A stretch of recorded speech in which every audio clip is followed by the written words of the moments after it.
Olá, gente. Bom dia. Bom estar aqui de novo com vocês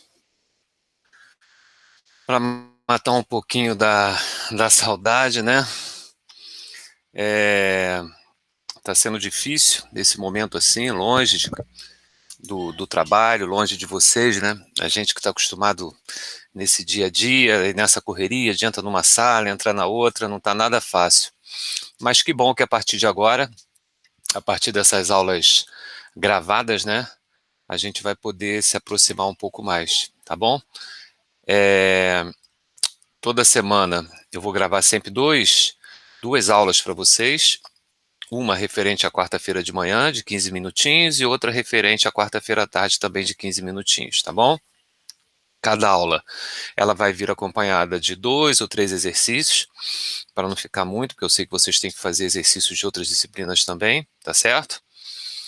E sempre que possível, eu vou fazer um vídeo também com as soluções das questões, porque às vezes o gabarito comentado vocês vão receber, mas pode ser que fique alguma dúvida. Então eu vou fazer um vídeo comentando as questões, tá certo? Para facilitar o entendimento de vocês.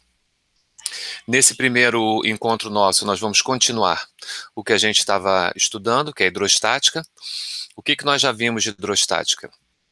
O conceito de pressão de uma força, vimos o conceito de pressão de uma coluna de fluido, né, que depende da densidade, da gravidade e da profundidade.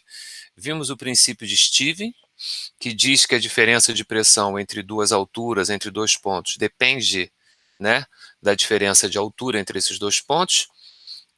Vimos o princípio de Pascal, que tinha como aplicação a prensa hidráulica, que quando você faz um acréscimo de pressão em parte de fluido, esse acréscimo de pressão é distribuído para todo o fluido e paredes do recipiente. Tem como exemplo aí o elevador hidráulico, que nós vimos lá como exemplo e chegamos a fazer um exercício também, tá bom? E hoje a gente entra nessa última etapa de hidrostática, que é justamente para trabalhar o princípio de Arquimedes.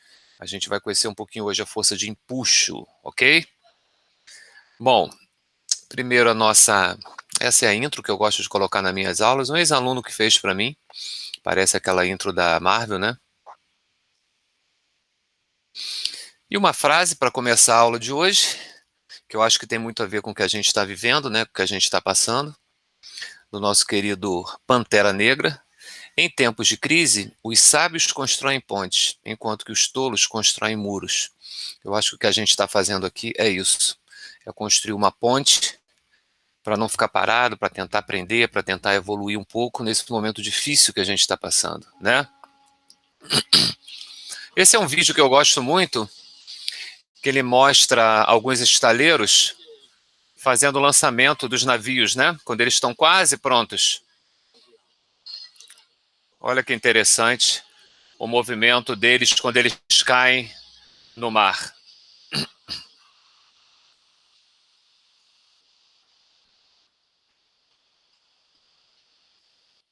A impressão que a gente tem é que alguns, esse por exemplo, a primeira vez que eu assisti é que talvez ele não conseguisse nem voltar, o quanto que ele inclina, né? Isso é uma das coisas que a gente vai discutir no princípio de Arquimedes, que é o poder de flutuação de determinados objetos. Olha que bacana. E essa flutuação, ela atua em fluidos, ela atua também, por exemplo, em submarinos, né? O submarino ele tem uns tanques que são chamados tanque de lastro, onde você, através de umas válvulas, deixa a água entrar. A água entrando, o submarino aumenta a massa dele, ele continua com o mesmo volume, mas aumenta a massa. Então é como se ele aumentasse a densidade, então ele afunda. Se ele quer ficar mais leve, tem ar comprimido, que ele pega essa água, joga fora, então a massa dele diminui a densidade, então ele consegue subir.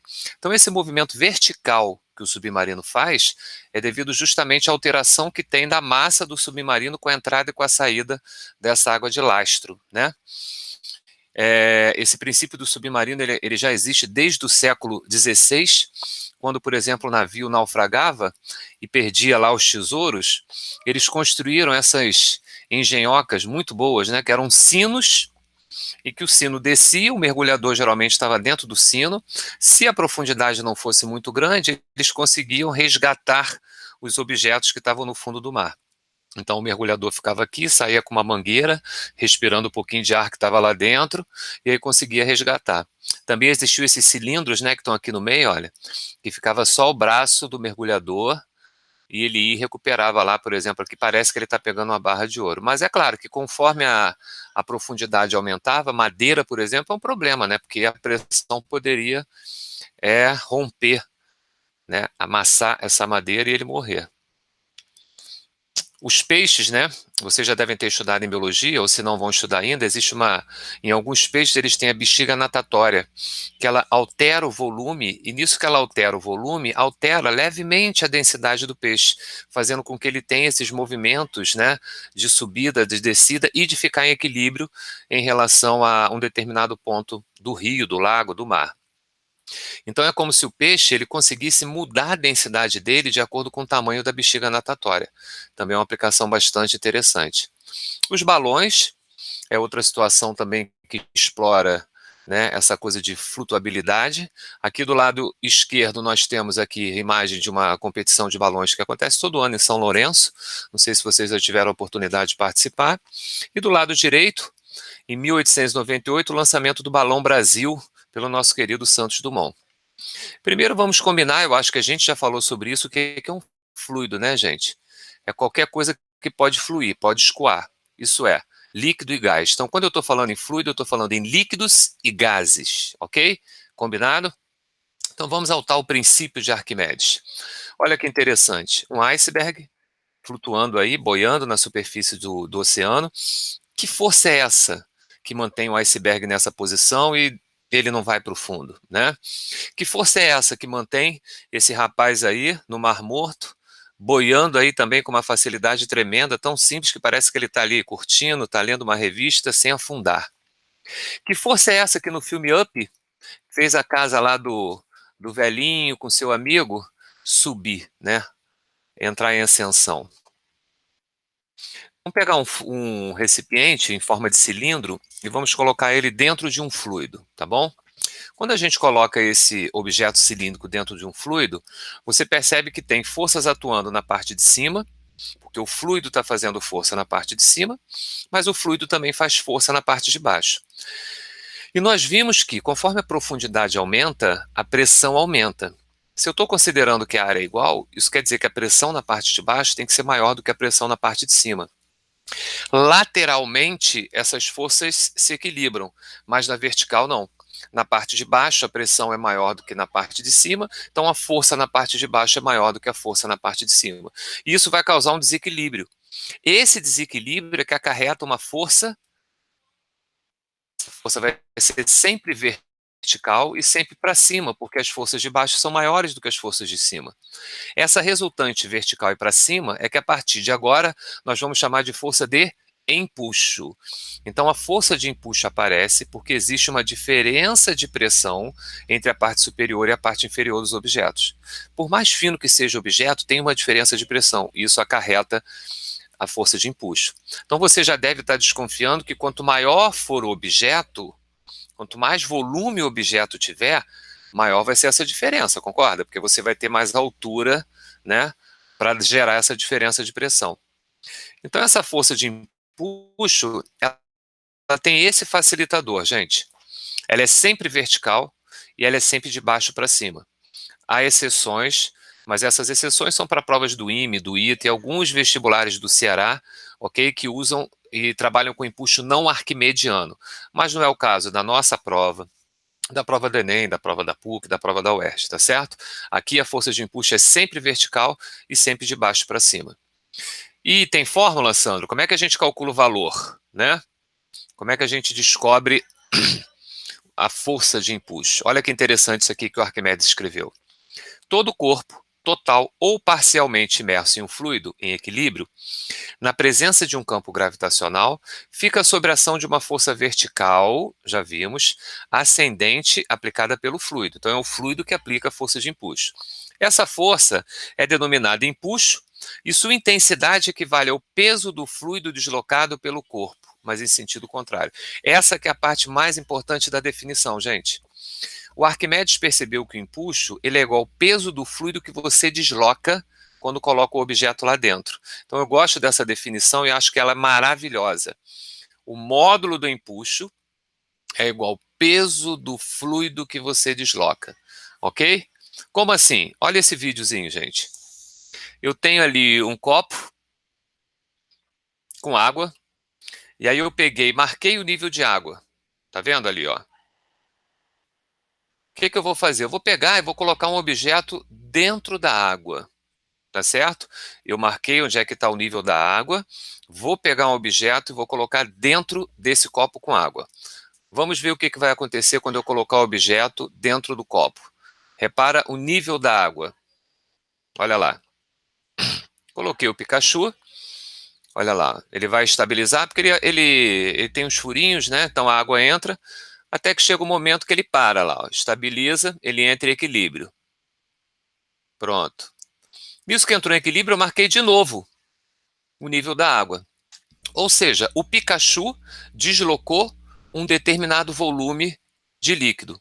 Se eu pudesse pesar a massa de água que foi deslocada, o peso da massa de água que foi deslocada representa exatamente a força de empuxo que está atuando no Pikachu. Olha uma outra situação. Aqui eu tenho um dinamômetro, que vocês sabem bem o que é, não é isso? Tem uma mola dentro, você pendura o objeto, a mola distende e ele diz qual é o peso do objeto. Então esse dinamômetro está dizendo que o peso desse objeto é de 4 newtons. Tem um recipiente com água cheinho aqui, ó. Qualquer água, qualquer objeto que você colocar aqui vai transbordar, vai cair nesse copo e a balança vai indicar. Quando ele pegou esse objeto e afundou totalmente, olha o que aconteceu. A balança passou a indicar 1 newton, claro, porque agora tem a força de empuxo ajudando, né? E a água que transborda, veio para cá, ela passa a pesar 3 newtons. Ou seja, o que é esse 3 newtons aqui? 3 newtons é o peso da água que foi deslocado. Então, essa é a força de empuxo que está atuando no objeto quando ele está totalmente mergulhado. Então, se a gente pudesse recolher a água que foi deslocada quando você colocou o corpo dentro do fluido, o peso dessa água que foi deslocada é que a gente considera como sendo a força de empuxo. Ok? Então, olha lá, ó. Essa é a fórmula que a gente vai usar para calcular a força de empuxo. O empuxo depende da densidade. Cuidado, tá, gente? Não é a densidade do corpo, é a densidade do fluido. É o fluido que faz a força. Depende do volume imerso, que é o volume que está em contato com o fluido, que é o volume submerso, e depende também da gravidade. Então, o importante aqui é você lembrar que o empuxo depende da densidade do fluido, do volume que está submerso e da gravidade. Olha essas duas situações. Na primeira situação aqui, ó, o objeto está 100% submerso. Então, se você for calcular o volume, você tem que botar o volume total do corpo. Já na segunda situação, não. Na segunda situação, o volume está o objeto está parcialmente submerso. Então, você vai ter que usar uma parte só do volume do objeto. É isso que eu coloquei aqui em vermelho. Então, você precisa ter muito cuidado com isso. Quando você for calcular a força de empuxo que está atuando no objeto, essa força de empuxo ela vai ser sempre igual ao produto da densidade do fluido vezes o volume do corpo que está submerso vezes a gravidade. Tranquilo? E aí tem algumas aplicações. Eu vou fazer uma, depois a gente para essa aula por causa do tempo, tá bom? Olha aí a primeira. Duas esferas A e B, de pesos PA e PB, de mesmo volume, essa informação é importante, de materiais distintos e presas a fios ideais, encontram-se flutuando em equilíbrio no interior de um vaso cheio de água, conforme o desenho. Então, repara aqui, ó, uma esfera está pendurada pelo fio, a outra esfera está aqui, ó. O fio também está segurando ela, porque senão ela vai subir. Mas elas têm o mesmo volume. A força que o líquido exerce em A é FA. E exercida em B é FB. Gente, qual é o nome da força que o líquido faz no corpo? É a força de empuxo. Ele poderia ter chamado de empuxo, mas ele não quis. Isso é um problema da UERJ, do exame de qualificação. Ele chamou de FA. Então, FA é o empuxo em A. FB é o empuxo em B. Sendo assim, as relações entre os pesos PA e PB e as forças FE e FB são. E aí? O que vocês acham que é a resposta? Coloquei a fórmula aqui, ó. Para você comparar o empuxo, você tem que olhar o seguinte. Primeiro, a densidade do líquido. Ué, gente, o líquido é o mesmo. Depois, o volume submerso. Gente, o volume submerso também é igual, porque ele disse que A e B têm o mesmo volume, a gravidade não muda. Ou seja, se eles estão no mesmo fluido, se eles têm o mesmo volume, e se a gravidade é igual, eu posso dizer que a força de empuxo em A tem que ser igual à força de empuxo em B. Como ele está chamando a força de empuxo de F, então sabemos que o gabarito só pode ser letra A ou letra B. A letra C e a letra D estão furadas, ok? Agora a gente tem que analisar o peso. O que vocês acham? O peso de A é igual ao peso de B? Acho que não, né? No caso aqui, o peso de A ele é maior. Tanto é que se você cortar esse fio, o que acontece com A? Ele cai. Porque eles têm o mesmo volume. Mas como a massa de A é maior, ele é mais denso. Por isso que ele cai. Ok? Então o gabarito dessa primeira questão vai ser letra A. O peso de A é maior e a força de empuxo tem que ser a mesma. Ok? Então, daqui a pouco, ou na parte da tarde, eu não sei como é que vocês vão fazer, nós vamos ver o finalzinho dessa aula, tá bom? O resto da aula do princípio de Arquimedes. Valeu, gente! Até mais tarde. Vamos pausar aqui.